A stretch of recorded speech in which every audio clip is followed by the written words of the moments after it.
tuanya telah tiada sejak Dira berusia 5 tahun.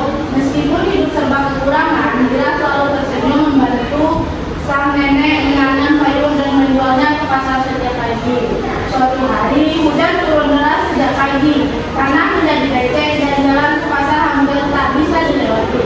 Namun Dira tetap menyusul buah keranjang penuh sayur di pundaknya. "Nek, kita harus tetap jualan, kalau tidak kita tak bisa makan hari ini," katanya sambil membungkus badannya yang hujan lusuh. Di tengah perjalanan, dia melihat seorang nenek kecil terjatuh dari sepedanya dan menangis karena kakinya tergores. Dira segera meletakkan keranjangnya dan membantu anak itu, bahkan merobek bagian kain dari jas hujannya untuk membalut luka si anak. "Udah, Bu." Selanjutnya kelompok 2 dilanjutkan.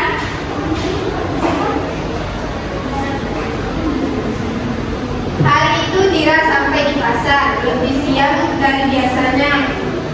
Banyak pembeli telah pulang, tapi tanpa disangka seorang ibu kaya melihatkan Dira tadi dan memborong semua sayurannya.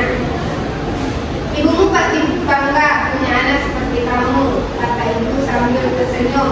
Dira menunduk, matanya berkaca-kaca. "Saya hanya ingin nenek tidak kelaparan," jawabnya berat. Sejak hari itu ibu tersebut sering datang membeli sayuran dari Dira dan membantu biaya sekolahnya. Dira tetap rendah hati dan tak pernah berhenti berbuat baik. Hujan tak pernah berhenti turun di desanya, tetapi bagi Dira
Baiklah, selanjutnya kita masuk kepada unsur intrinsik.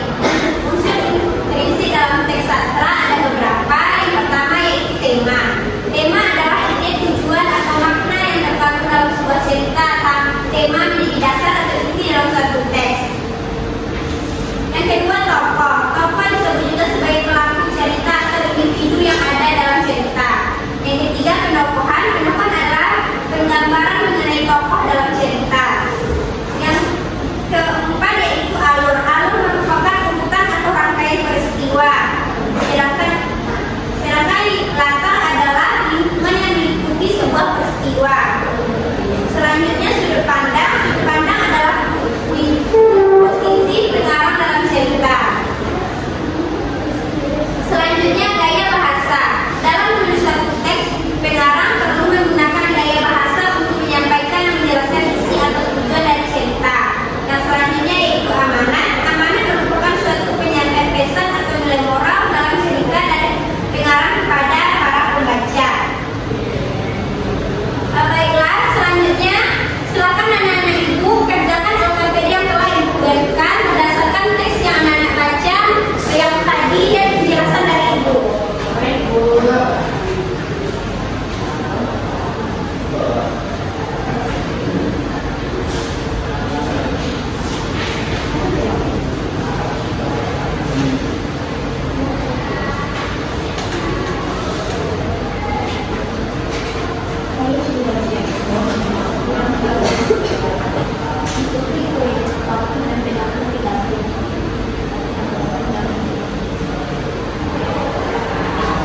Baiklah, selanjutnya yaitu penyampaian hasil diskusi dari kelompok 1. Dipersilakan. Pak, saya akan mempresentasikan hasil dari kelompok kami dari teks sastra tersebut. Adapun nilai-nilai yang terkandung yang pertama itu nilai moral, yaitu dari ceritanya menolong sesama meski dalam kesulitan. Yang kedua yaitu bertanggung jawab terhadap keluarga. Adapun nilai sosialnya itu peduli terhadap lingkungan sekitar dan saling menolong. Nilai religiusnya ikhlas bersyukur, sedangkan nilai kerja keras yaitu berusaha menghadapi tantangan. Adapun unsur intrinsiknya yaitu temanya kebaikan hati dan ketulusan menjalani hidup. Tokoh dan penokohannya yaitu Dila, tokoh utama peduli, kerja keras dan baik, sedangkan nenek lemah lembut dan penyayang. Yang ketiga anak kecil yaitu orang yang membutuhkan bantuan. Yang keempat yaitu ibu kaya yaitu dermawan. Baiklah, itu saja hasil presentasi dari kelompok kami. Dan menjawab selanjutnya yaitu kelompok 2. Kepada kelompok 2 dipersilakan.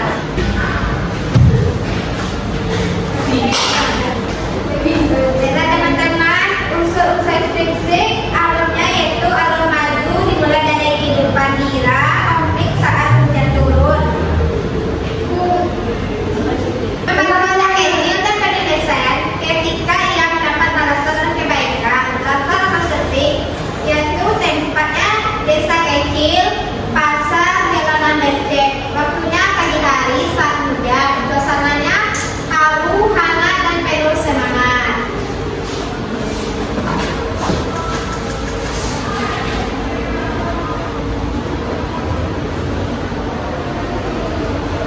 Gimana anak-anak ibu, apakah betul yang dijawab oleh temannya? Benar, Bu.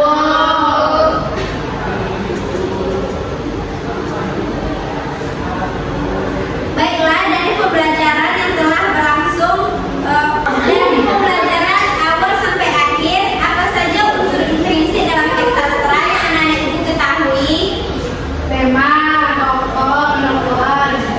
Alur, latar, sudut pandang, gaya bahasa, dan amanat, Bu. Bagus, beri apresiasi untuk temannya. Apa-apa saja nilai yang terkandung dalam teks sastra? Nilai moral, sosial, religius, dan nilai kerja keras. Terima kasih.